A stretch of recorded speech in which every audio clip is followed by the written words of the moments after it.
Salut mon gars, chaque semaine Passibet retrace la carrière d'un footballeur et triste semaine pour le foot, la mort de Diego Maradona et on a appris hier le décès de Papa Bouba Diop, l'international sénégalais est décédé à l'âge de 42 ans. Il était atteint de la maladie de Charcot. Quand on parle de Papa Bouba Diop, on pense tout de suite à ce but historique, le premier but sénégalais en Coupe du Monde, c'était en 2002 lors du match d'ouverture face à la France championne du monde en titre et championne d'Europe, victoire du Sénégal 1-0 historique. Riding up in the center here, Bouba Diop is there. Oh, and Bouba Diop is there. Io grande la fem. Yes, la di Diop salta Senegal. Occasion gol. Gol yedi. Quand j'ai marqué, j'ai pensé tout de suite au Sénégal. Comment les gens ils réagissent quoi. Tout de suite avant de partir sur le point de corner là-bas pour danser là-bas. Donc j'ai pensé tout de suite le Sénégal. Justement, c'est au Sénégal qu'il tape pour la première fois le ballon. Il a 5 ans dans les rues de Dakar avec son frère et portera ensuite le maillot de l'équipe junior de l'ASC Diaraf au milieu des années 90.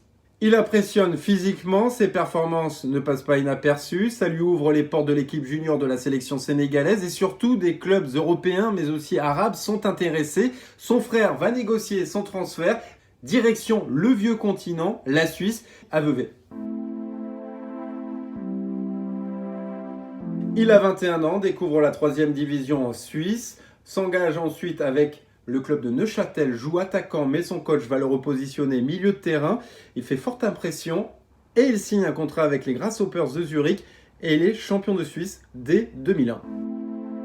La même année, en 2001, il découvre les joies de la sélection sénégalaise. Il est appelé pour la première fois. Un match face au Maroc, un match comptant pour les éliminatoires de la Coupe du Monde. Et il participera également à un match amical face à la Corée du Sud. Et il va en profiter pour ouvrir son compteur but. Papa Bouba Diop participe au 3e tour de la Ligue des Champions avec les Grasshoppers. Et c'est surtout en Coupe de l'UEFA qu'il va se faire remarquer face à Leeds.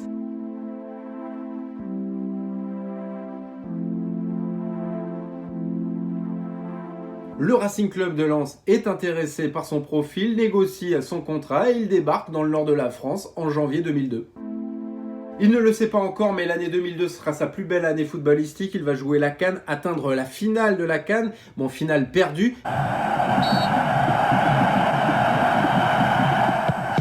tirs au but à 2 pour le Cameroun, les Lions indomptables l'emportent. En club, il joue peu, seulement 5 matchs en 6 mois, mais son club joue le titre jusqu'à la dernière journée. Match décisif face à Lyon, malheureusement, Lens perd et terminera 2e, mais c'est synonyme de qualification pour la Ligue des Champions. Attention, deuxième poteau.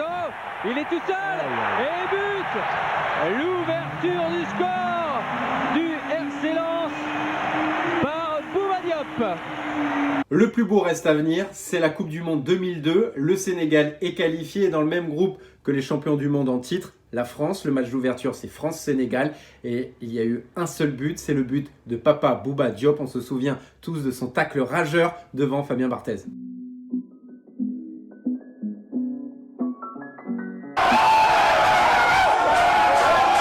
J'ai reçu les messages du Sénégal.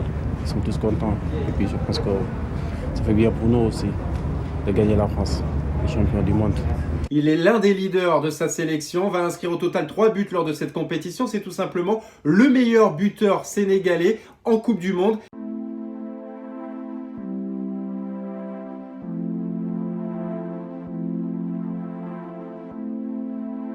Les Lions de la Teranga vont atteindre les quarts de finale perdu face à la Turquie. Le monde du foot a enfin découvert le talent de Papa Bouba Diop, un physique impressionnant, 1m94, 94 kg. Il est bon, bien sûr, dans les duels aériens, mais aussi à la récupération. Il gratte énormément de ballons et aussi, il marque des buts.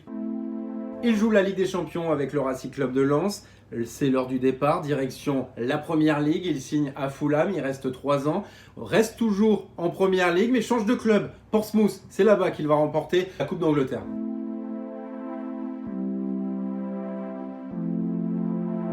Son dernier but avec les Lions de la Teranga, c'est lors de la CAN 2006 face à la Guinée. Au total, il aura porté le maillot du Sénégal 64 fois et marqué 11 buts. Il a des envies d'ailleurs, il quitte la Première Ligue, il a fait le tour, direction la Grèce, il signe à l'AEK Athènes.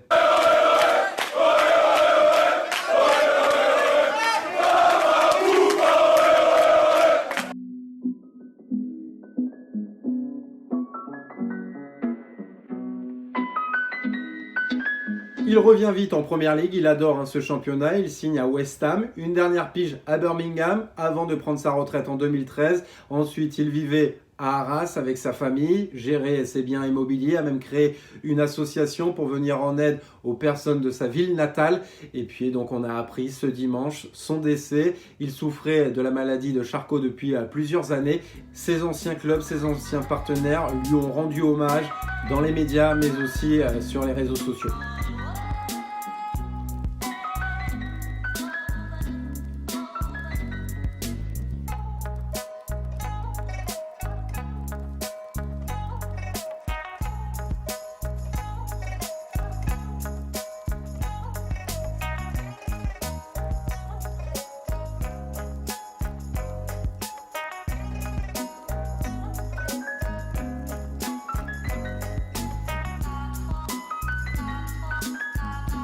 C'était un garçon fantastique, c'était un de mes frères, parce qu'on avait vécu une aventure humaine exceptionnelle. Je suis très choqué, d'ailleurs un peu déstabilisé de la nouvelle qui m'a été apportée par la Mediata, avec qui j'étais également en 2002.